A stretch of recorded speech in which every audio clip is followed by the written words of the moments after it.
All right, let's talk about security. Today, we're going to build what I like to call a digital bouncer for our web API. I'll walk you through exactly how to use JSON Web Tokens, you'll hear them called JWTs, to lock down your application and make sure only the right people get in. Okay, so what's on the menu today? First, we'll cover why you even need to secure your API in the first place. Then we'll jump right into the login flow, actually generate the JWT token, and then, configure all the services to make it work. And of course, we'll wrap up by testing the whole thing out to make sure our bouncer's doing its job. First up, securing your API. Look, before we even think about writing a single line of code, we gotta ask the big question. Why even bother with all this? I mean, seriously, think about it. Without authentication, your API is just public. It's like leaving your front door wide open. Anyone can just waltz in and start messing with your data. So what we're building here is that bouncer. Someone at the door, checking IDs, and making sure only the people on the guest list get in. And that's where the JSON Web Token, or JWT, comes in. This thing is our solution. It's basically a secure, self-contained digital keycard. When a user logs in, we give them one of these. From that point on, anytime they try to access a protected part of our app, they just show this keycard. It proves who they are. It's really elegant. All right, let's get our hands dirty. Time to actually define the login flow. We're going to start in the application layer, and our goal here is to create the mechanism for a user to even ask for their digital keycard. So we'll kick things off with something called a login command. You can think of it like a little internal message. It basically holds the user's credentials, in this case, just their email, and its whole purpose is to kick off the process of getting a token. The output we're looking for? A simple string. That's going to be our JWT. Now, the handler that actually processes this command, it's super straightforward. It's a simple three-step dance. 1, find the user in the database based on their email. 2, if we find them, we generate their token. If not, well, no token for you. And 3, we send that shiny new JWT back. That's it. Simple and effective. Okay, but here's where things get really clever from a design perspective. We're not going to have the handler create the token directly. No way. Instead, we're going to use an interface, an abstraction called IJWT provider. This is a fantastic practice because it separates the what from the how. Our handler just needs to say, hey, I need a token for this user, and it has no idea and frankly shouldn't care about the nitty-gritty details of how that token is actually pieced together. Okay, moving on. Now we get to build the keycard machine itself. This is where we implement that IJW provider interface we just talked about. We're heading down into the infrastructure layer to handle the actual JW generation. So, what are the ingredients for a JWT? It's not just some random string of characters. It's actually a really well-structured package. You've got claims, which are just pieces of information about the user, their ID, their email, stuff like that. You've got an expiration time, an issuer, an audience. And the real magic? It's all signed with a secret key. That signature is what proves the token is legit and hasn't been messed with. The process of creating one is pretty methodical. First, we gather up all the claims, the user's ID, their email. Then we create the signing credentials using a super secret key and a strong algorithm like HMAX SHA-256. Finally, we put it all together, generate the token object, and basically write it out as that final compact string.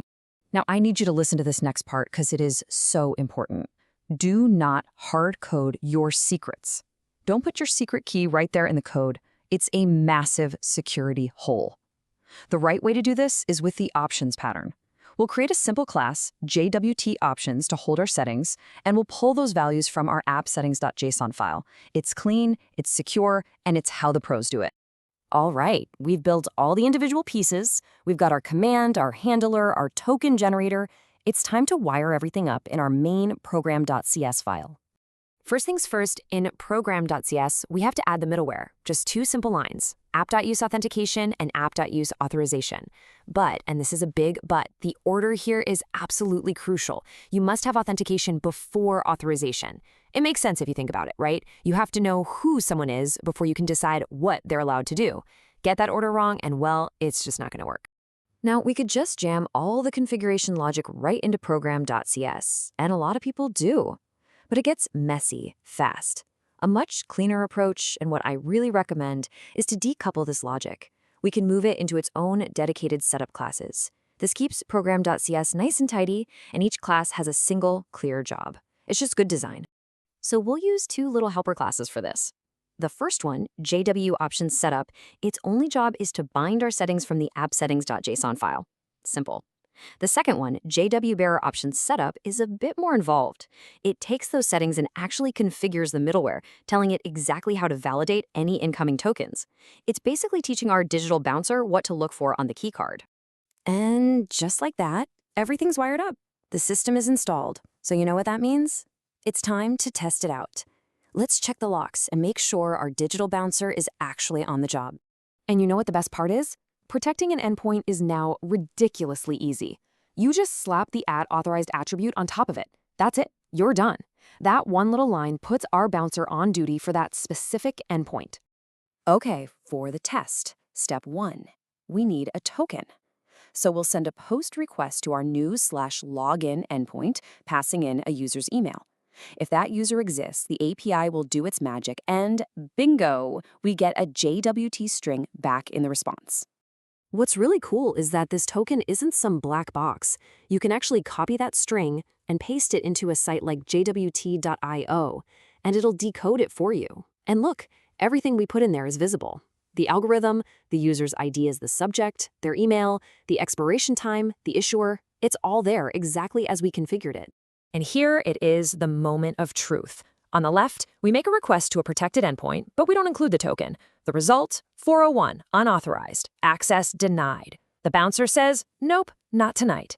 But then, on the right, we make the same request, but this time, we include the JWT in the authorization header as a bearer token. And success. We get a 200 OK and the API returns the data. It works perfectly. So what's the big takeaway here? We started with an API that had its doors wide open to the world. And now we've built a robust, modern authentication system. Our digital bouncer is in place, the doors are locked, and our API is finally secure. But that leaves us with one last thought.